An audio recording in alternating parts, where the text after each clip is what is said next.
I have to go through some things, good or bad, with, everybody goes through an everyday life. I have to be feeling certain ways. Some days I have to be really happy. Some days, I'm just not in the greatest of moods, which is the yin and yang of life.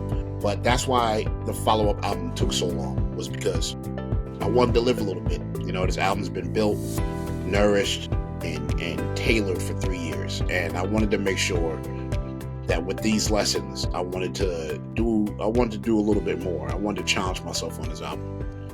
Returning for a second time, and with the new season over at PGTK, we have the lovely Monteasy here tonight. How are you in this fine evening? Man, I am good, brother. I feel well. I'm in good spirits. Life is good. I'm in album mode. I'm ready to give the people a phenomenal project. And I'm good, man. Kids are good. Family's healthy. I couldn't ask for anything better, brother. All right, awesome. And we talked about Erica's son on our last episode, and we have Erica's son 2 on the horizon. And learning from the first Erica's son, what were some lessons that you've picked up during the production of Erica's son 2? Well, I learned that when it comes to my music about my life, that I have to live a little bit. I can understand artists that can put out projects that fast. And I do that with my wrestling material. Normally, when you get my wrestling music, I put out stuff frequently. But when it comes to my life music, I have to live. I have to process things. I have to go through some things, good or bad, with, everybody goes through an everyday life. I have to be feeling certain ways. Some days I have to be really happy. Some days, I'm just not in the greatest of moods, which is the yin and yang of life. But that's why the follow-up album took so long, was because I wanted to live a little bit. As you know, the first single, Other Side, with Swerve the Realist, pro wrestler Swerve Strickland, came out in 2021. So this album's been built up for 3 years. This album's been built, nourished, and tailored for 3 years. And I wanted to make sure that with these lessons, I wanted to do a little bit more. I wanted to challenge myself on this album. Wanted to make more records for the females and challenge my horizon. What's interesting too, within that time span, what has been improved since Erica's son? What were some improvements that you noticed that I'm lacking in this? Okay, I can improve in this area. Yeah, definitely more records for the females, more records for the women. I wanted to blend more of different styles on this album. I know Erica's Son 1 was more of a beginning chapter of my life. I was just going through a breakup at the time, and I was deep in, the wrestling music world. So it was kind of like Erica's Son was just the introduction kind of to where I am in my life. This album is me 3-4 years later, more mature, more of a foundation. I feel like I have more of a foundation with this album. I feel like I have more of a greater perspective. I can now speak from both perspectives of a healed man and a man who went through, a lot of toxic things in my life that I did myself. And I can speak from both perspectives now. I now have a wider range of things to talk about. So that's where a lot of the records for the women came from. That's where a lot of the Southern influence records came from. That's where a lot of my deeper soul records came from. So if you listen to the album, which you got to pre-listen to, it's definitely more of a balanced project for a little bit for everyone, but within the world of Monteasy. And I'm glad that I was able to try different things on this album. I wasn't afraid to do anything on this. Yeah, and one track kind of gave me that impression was Right or Wrong. And it's kind of interesting hearing, how the song itself is kind of like a culmination of like how you're living now. And you just tell us a little bit of a explanation how that song came to be. So Right or Wrong, shout out to my brother Anthony King on the chorus. He's part of our team, Emmett team. Every Move Made includes the team. That is our acronym for our brotherhood, the unit. one of the most phenomenal songwriters that I've ever worked with. I call him the MVP of this album because he's on here a couple times doing a lot of background vocals or, you know what I mean, adding his piece to the project.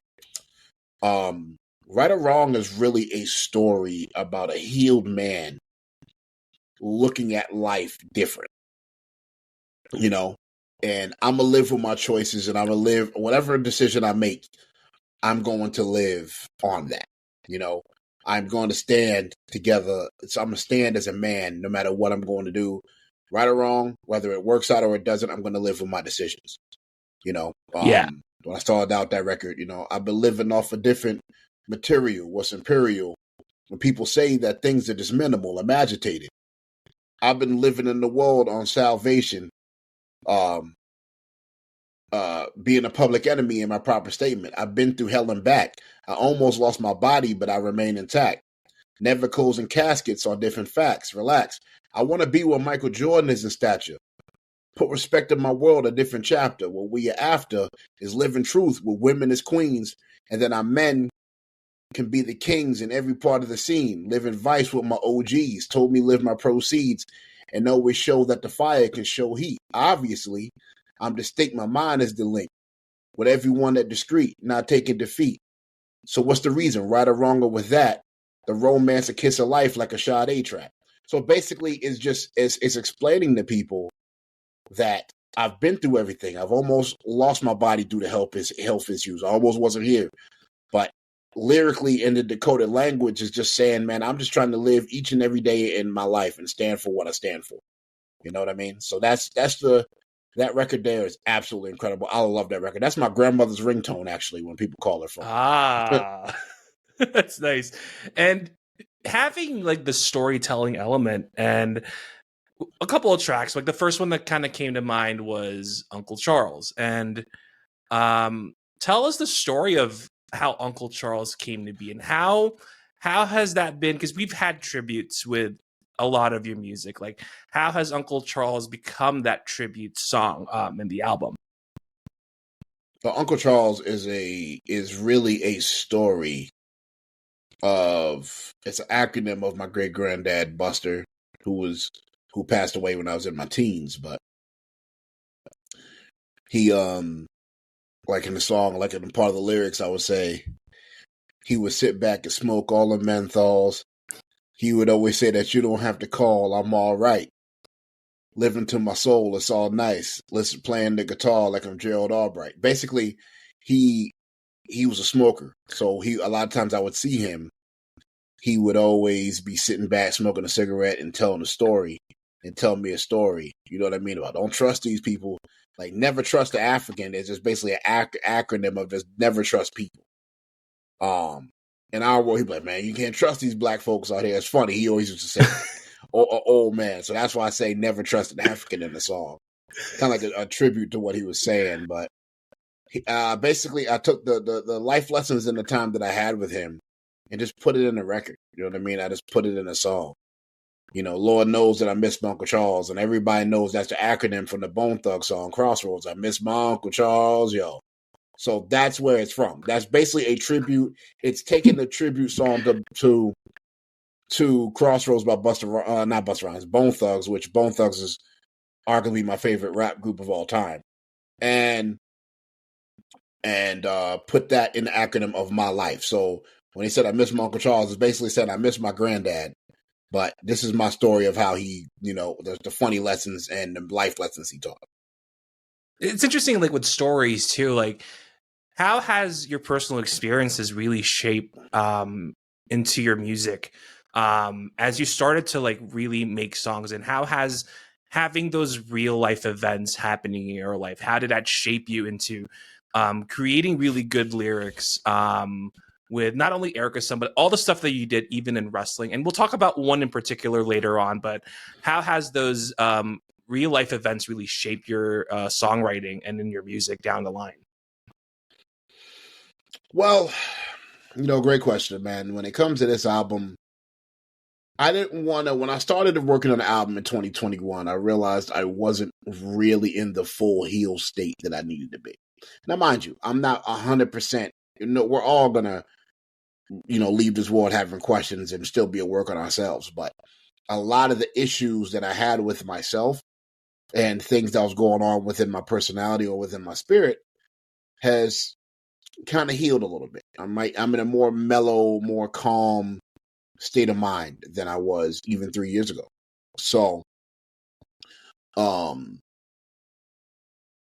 kind of like in a Zen mode of my life. So I wanted to speak on this album and really add more of a different perspective from 2021, 2019, when I was like, oh, I'm just going to do Erica's Son too.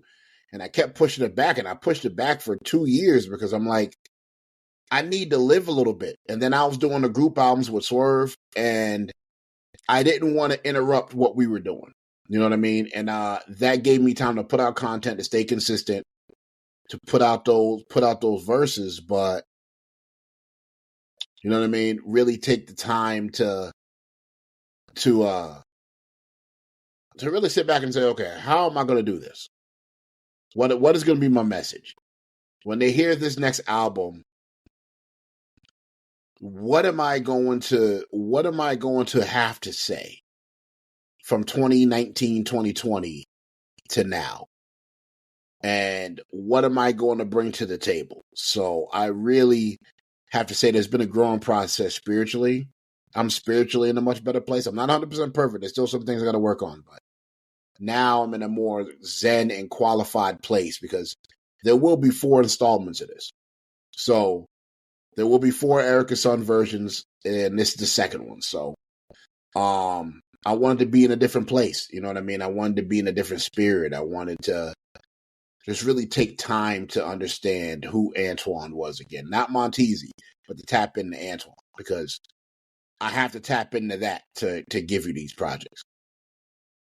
And to give your own personal take on your songwriting, because oftentimes, and I noticed this especially when you do your wrestling stuff, you're hyping like a Kevin Knight or a Sammy Guevara or a Shane Taylor, you're hyping them up. But after listening through Erica's Son too, it's interesting that you have your own personal voice that only you can deliver, and giving your heart and soul into those projects. And one thing I noticed too is a lot of the Southern rap scene has been, and you mentioned this on the last episode, Southern Teasy coming back and having collaborations with Twista and with Rich Boy. How did that shape into the albums, and what was it like working with both Rich Boy and with Twista when you were making those 2 songs in particular, with Flow White Chopper and with Real Rap?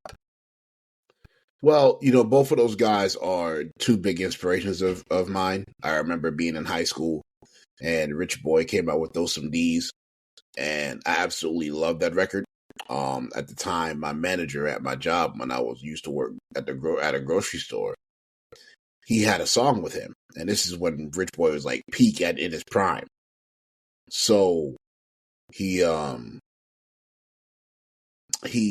a song with him, and I always wanted to do a song with him. I always wanted to work with him. I always wanted to do music with him. And I didn't know how at the time. I was only 17, 18 years old. I didn't know how at the time to do it. So what I did was I said, look, I'm going to wait till the right time. And one day he's on my bucket list of somebody I wants to work with. So randomly I'm sitting back and I wanted to make an anthem song for the nightclubs. You know what I mean? The strip clubs could play it. The clubs can play it. You know what I mean? If I can make a clean version of this. And then I reached out to his management and I was like, hey, I want to get a chorus from Rich Boy. I'm a big fan. And they did good business. It was easy. And we did it, man. And he sent me back that chorus. I was like, oh man, I'm gonna tailor this up. This is it right here. Yup. I'm gonna hit I hit him with that T.I. flow from Be Easy.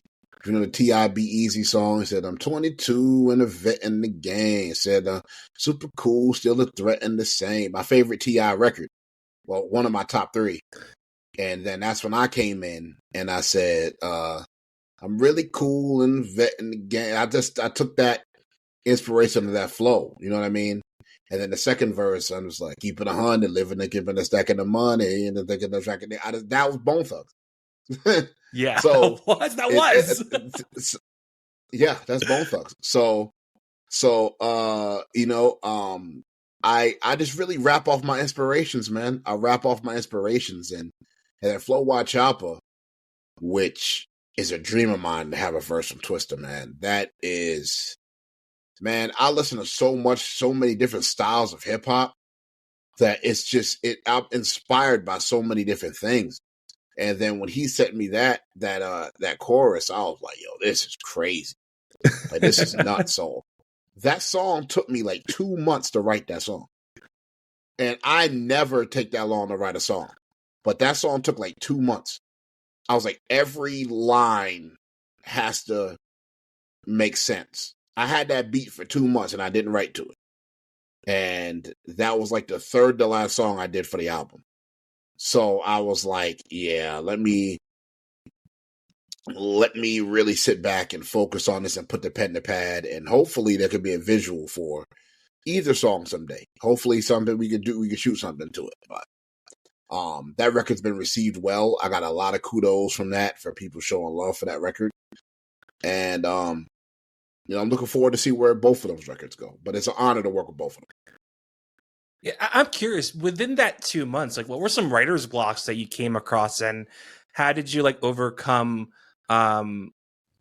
going over those writer blocks, since it took like 2 months to say, hey, all right, this is going to be my single. All right. I think I have it down pat. How did you overcome those writer's blocks if it takes that long of a time to write them? Normally it doesn't, but I just knew that with who the person was, I wanted to take my time, and I wanted to be able to hold my own with a legend like that, because you want to be able to deliver. So normally when I write my records, man, it's all a feeling. I don't really get writer's block. I normally just write off feeling. I was like, I'll listen to some beats. I'm like, you know what? Let me see what's in my spirit today. And then I'll listen to some music, and then something that just hit. And then that's how it goes. I don't really, when I was younger, I used to always be like, oh man, I'm going to put a beat on and I'm going to just write. Sometimes I do lyrical exercise stuff and write songs that never see the light of day just to stay sharp. But a lot of times now with my muscle memory, I kind of get this gut feeling when I know it's time to write something.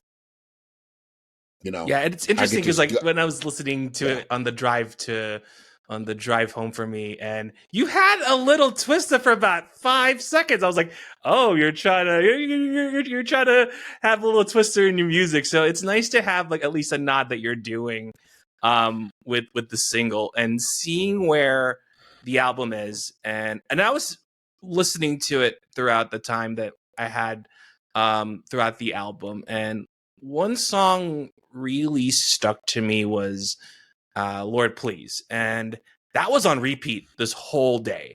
And from hearing from my perspective, this is a very visceral track because of how it's styled, from writing all the way down to the beats. Like, tell us how that song came to be, and when you had the final print to master, what was that feeling like, finishing that song in particular?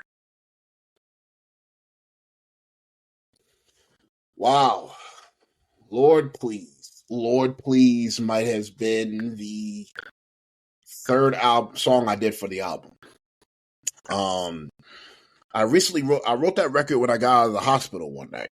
I was in a very emotional place, and I was like, you know what? I want to write it. If I had to write a letter to God, what would I say? What about my life? And if I had one opportunity to write a letter to God, how would I say it? What would I do? How would I convey this? What would be what would I say in a positive way, but to also say I'm not a man, and I'm not a man that's perfect, and I've made mistakes. And what can I say that can, relate to everybody, relate to every human being? You know what I mean? So that's why when I started out, it's like, all I know is hustle, circumstance, living in struggle, jet blue flights, rain in the night, uncomfortable, trusting who, living middle class deductibles breaker, living in shacks, pretend magic, I am not a Laker, abrasive, the best that I got, Anita Baker, asking God, praying to God, asking for forgiveness, leaking like condensation, asking God to walk like OJ, not concentrated, spoken to my demons, insecure, just an observation, wanting to buzz, but these light years is killing me. How many hating beyond times and fiction? But lyrically, find myself in a world that's gimmicky. Plug the back of your heads. Neo and Trinity. I'm just being clear, socially aware that I could volunteer. No hoes to pretty women, not a Richard Gere. But I will be just fine in time. I'm walking around like Bruce Banner when anger's on my mind. So basically, that's a prayer saying, listen, man, I don't have only answers. You know what I mean? Like, I'm not going to go from all these women anymore. No hoes to pretty women, not a Richard Gere. Like, you know what I mean? It's really a prayer to say, one night I just got out the hospital and I literally was on a plane and I was very uncomfortable on the plane because I wasn't feeling too well. So that's why I said all I know is struggles, circumstance, jet blue flights, rain in the night because it was raining on the plane. Uncomfortable, trusting who. So that was really all putting that together, and I wrote that, and it was really speaking to. And the second verse was me kind of like, okay, bro, you can't use God. You can't use God no more. You know what I mean? My tie staying defied on the bad pride. Increase the outcome of the liquor because I stopped drinking years ago. Increase the outcome of the liquor. Tupac on the corner, Bishop. Because Tupac and Bishop went crazy. You know what I mean? In the movie Juice. Increase the output of the liquor. Tupac on the corner, Bishop. Antoine on Mr. Fisher. Potion of the Talk Elixir. Watch the doctor do the pickup. Mentally, you're sick and vicious. You clout chaser. Pray to the Lord discussing me. Wanting weekends when God stayed in full custody. So it's like, if you're going to pray to God and be a man of God, this is an all-night thing. This is not a part-time custody thing like getting children to part-time. It's not a weekend visit. You have to really be stuck with him and your vision. So that is the most personal song on the album. That record, a lot of times when I perform live, I do that last because it's such a high note to walk on and it makes people think. Some people do their shows and try to end on a high note. I try to make you think and make you feel something towards the end of the show. So that's it, man. It's just a feeling. It's a feeling of just wanting to be closer to him, but also know that I was not in a good place, and I can admit that. You know what I mean? Yeah, and it's interesting because like spirituality has played a lot, whether it's in rap music or it's in any genre, like especially for you, Monteasy. How has spirituality played into how your craft, honing your craft as a musician? I think that's like maybe 80% of me. I think 70% or 80% of me is spirit music. It has to mean something. I'm not just, I don't want to just hop on anything just to rap. You know what I mean? I have to say something. It has to mean something. It has to come from the spirit. Now, it doesn't necessarily have to be a soulful record, but I'm not this kind of person that's just going to hop on a song because it's just something to do. I have to believe in the album. I have to, even though, my output is very often, but I have to believe in it. You know what I mean? I have to want to do it and really be one with the record. I think that's why my solo albums take so much time, is because I want to have a storybook for you to talk about. I want you to listen to track 1 to when it ends and really understand that everything, took place. If you really listen to ES2, a lot of my songs, there's a lot of spiritual, religious tones on this album. On High, Glory, Higher, Lord Please, Songs for the Women, Waiting for You, Glowing, Ride for Me, Like there's and then you have the other sides of Teasy, the Get Money, Out of Space, other side. Like there's different undertones on this album that you get from me. So that's why I really enjoy it, because it really breaks down the concepts of a man. So I have to have something to talk about to be able to do it.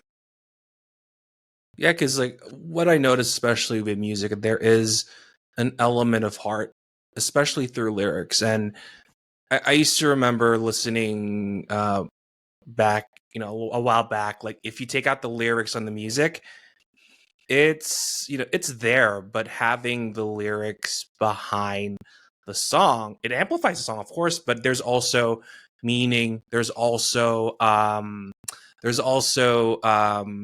message that's conveying. So like Erica Sun 2 that's a really, compared to Erica Sun 1, I saw a lot of you more through your songwriting, through your lyrics. So to have the album, and I'm listening to it still, and a lot of the songs stuck to me, to be honest. And it's like I'm listening to it at work, and there's some songs that kind of stick as I go into the office. Like, all right, cool, let me hear this album again. So like to have that impact on a personal level, that's rare to hear, because I have some albums like I'll just brush it off in maybe a couple of days, maybe a couple of weeks, but like here it's like if the trajectory is right, I might listen to it for a while. So I wanted to thank you for that. Thank you, brother. That's really the goal, man. With the way music is nowadays, you might listen to a project once or twice, and with the way so much is happening, so much output of music, so much changing, so many things competing for our retention, that if I can drop an album that people can go back to and say, you know what, this is a really good album. You know what I mean? He really did his work on this. He really did great. I'm happy with that. You know what I mean? I'm happy with that. And if it can, the music that people go back to is the music that lasts longer. You understand, you love a lot of Tupac songs because they meant something. You know what I mean? Or the songs you remember from your favorite artist, well, no matter what genre, because those songs meant something. I want to make music to where you remember where you was at when you played the album. You know what I mean? You remember where you was at, and if you listen to it 5 years from now and you pop in ES2, you say, I remember where I was at when I first heard this. This is a really great album. So that was my concept. That was my goal. So hopefully, Swerve says my music is soul music. It's music for the soul. So hopefully I can continue that and give you something that, you can play 10 years from now. So taking a step back to with Pressure, and having worked with Music Soul Child again, like what was it like picking things up where you guys left off working with Swerve and actually making music that's catered to your style, catered to your preference coming into Erica Sun 2? Man, first, it's a dream to be able to say that I have songs with that man. That was my favorite R&B artist growing up, in my time growing up as a child. To say that I have songs with him and more to come is a dream come true. It shows you that life in God is real, and that those prayers I was talking about on Lord Please came true. When we did the first record, Not My Fault, with Swerve on the group album, I was like, yo, this is incredible. But when I was able to work with him as his rap gimmick, The Hustle, and to hear him say, look, man, I want to do more with you. I want to build on more tracks, even after this, is phenomenal. So I could not only put this on the project, but just to continue to see where the relationship goes, to say I have Music Soul Child as The Hustle on the album, Twista, and Rich Boy, says a lot. And I'm just happy that Pressure record, which is one of my favorite cuts to work out to, it's traditionally something that could sound like a wrestling record, but it's not. It sounds like a hit record. And that's all my goal is to make hit music. You know what I mean? When it comes to that kind of tempo and beat and stuff. So yeah, man, it's an honor, man. Music is such a good dude. and I am blessed to be able to work with him. I'm very curious now too. And Erica's Son, being that it's a 4-part album, do you have any future collaborators you have in mind that you want to work with down the line? Of course, we're going to have Swerve. We're going to have music again. Like, do you have any artists that you would like to work with down the line, whether it's Erica's Son 3 or 4? Who would that be? Crazy Bone from Bone Thugs and Harmony. Crazy Bone from Bone Thugs and Harmony. I would like to do a song with Fonte from Little Brother. Ooh, that's a deep cut. Ooh, it's a deep cut. I would like to do a song with Fonte from Little Brother. I like to do a song with maybe like Corrupt or Lady of Rage from the West Coast. A R&B singer called Blast from the West Coast. I would like to do a song with like Paul Wall from Texas, like a Paul Wall, something like that. Paul Wall, Scarface, somebody like that. I would like who else? I would like a song with who else? Who else I would like a song with that I have not worked with? Like if I had a dream collaboration, Rod Digger. Legendary Rod Digger, Queen Latifah, people like that. Rhapsody, Ooh. Rhapsody for sure. Rhapsody, okay, she's like top 5. Like Rhapsody and Common. You give me one of them two, I'm good. But my dream, like if I had an unlimited budget and I can get these people, obviously Nas is my hero, so I like to rap with my hero. But if you give me Charlie Wilson. Oh. If you give me Charlie Wilson or you give me Ron Isley from the Isley Brothers, I'm retiring tomorrow. I don't have nothing else to do. I'm done. It's nice. You might not get it. If I can get Charlie Wilson on Erica's Son 3, you might not get a 4. I might not need it. So you just hang it up. Put it up in the rafters. Just put it up in the rafters. I'm good. I'm not gonna top that. I'm not gonna top that. And with the release party that you're having in down the line and having a guest list that has Marina Shafir, Shane Taylor, Big Swole, Kevin Knight, like other wrestlers that have worked with you in the past, what was that feeling like celebrating alongside them with your own material? I mean, it was phenomenal, man, to be able to have those people that came out and, you know, enjoyed this with me. I don't celebrate nothing much, bro. I don't really. I'm a workaholic, so I really like to just really focus on the next thing. But to have these people come out, just very big special guests. Some people flew themselves out just to support me, and it means the world to me. From having a DJ to having my family there, to have people speak on behalf of me, I'm just happy that I was able to do this and actually celebrate myself for all the hard work I've put in, and being able to just say, you know what, I did the right thing. And if you be a good person and just do the right thing, when you invite people to this, people will do their best to make it. If you're a good person, they'll support you. And man, it's legendary, man. I'm just so happy that I did it. I chose to do it and I stood on it. I didn't take it back that I wanted to do this. I had to celebrate myself, man, because I don't do it. So I'm glad that this happened.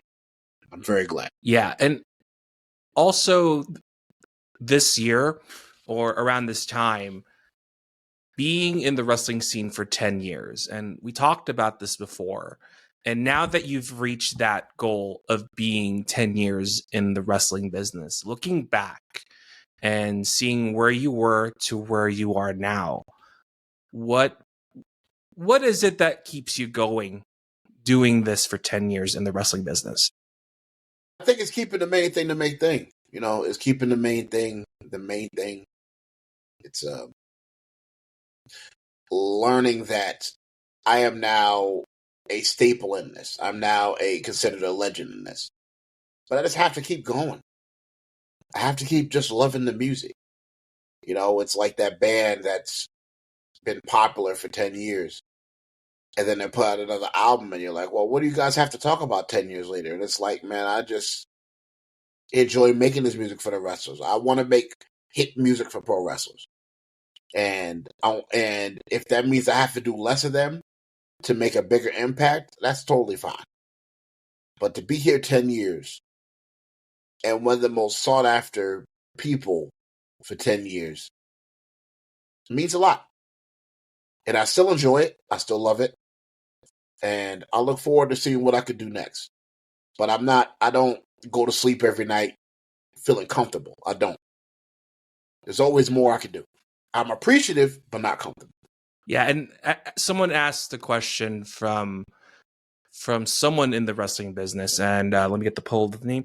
So it's his name is World's Greatest Nephew Marcelo, and his question is: having your music in arenas across the world. An example that comes to mind, of course, is Sammy Guevara.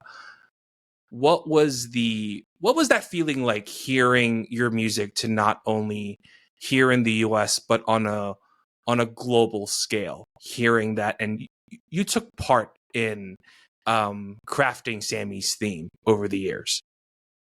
It's a feeling that never gets old, brother. Like, especially when it makes an impact and people react to it, and it becomes something that I look back now that I've done it so many times, and it's a feeling that never gets old because you see the people's reaction. And that's really what you make it for. You make it for the reactions of the people. And now that song has changed my life, and I look at it the way I look at it, I'm like, yo, this is fire. This is amazing.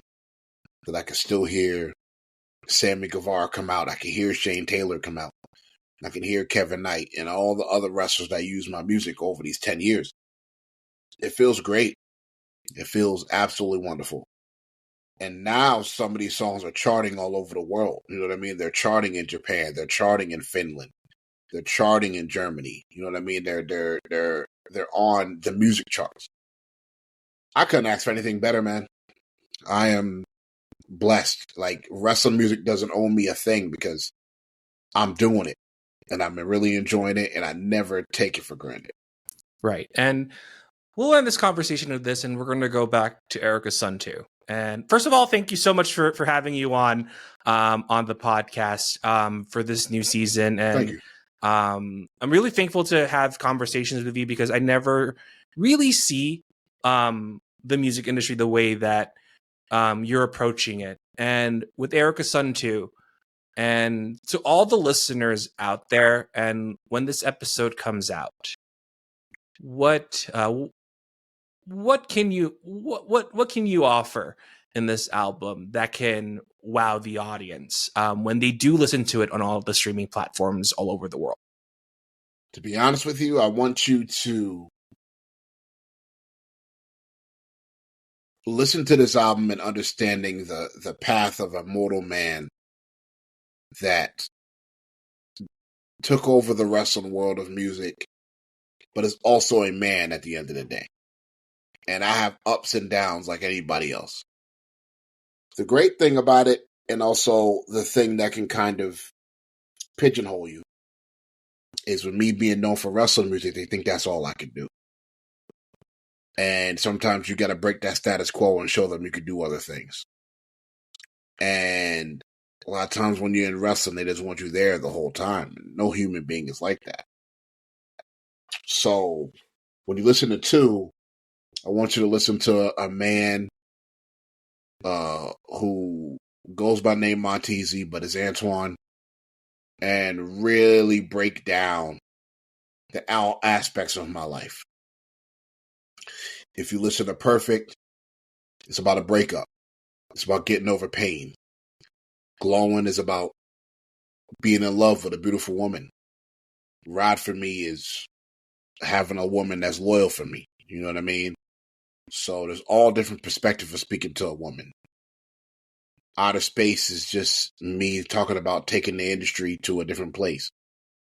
You know, and a vibe record, so man, that's how I tried to do it. I really tried to give you guys perspective. So when you hear this album, listen to it from a soulful, loving, and vibe experience from a mortal man, from Antoine. You know what I mean? As AKA Monteasy.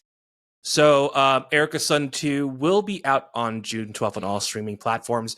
And yes, please do listen to Monteasy's material. The wrestling stuff is great, but this album took a long time and Monteasy let it cook and it's a really great album. Just give that a listen when it comes out on the 12th. And I do want to say thank you so much for having you on, Monteasy. And of course, with everything that we do here on the episode, where can we find you? And if you have any upcoming events down the line. Sure. If you guys can find me at www.teasystable.com. All bookings, podcasting, music, everything will be there. Please check it out. teasystable.com. Make sure you follow me on all social medias at Teasy Jones, on Twitter, Instagram, things of that nature. Monteasy TV for all bookings. Me or my manager will be in touch if you need anything booking wise, conferences, speeches, features, anything of that nature. Also too, you know what I mean? I want to thank the Lord Jesus Christ for keeping me the strength to be able to join you, Emmanuel. You're a good dude. Thank you. You have great content. You have great perspectives. And, I look forward to having our sit-down interview for the next project. So I appreciate you, man. Thank you for the time. And great work. Great podcast, man. I'm loving what you're doing. Thank you so much. And looking forward to Erica's Son 3 in about 5 years. Hopefully, if I'm about to be 36, my goal is to give you guys this I give myself 2-3 years. So by 38, 39, you'll get the next. All right. Awesome. Hopefully. Awesome.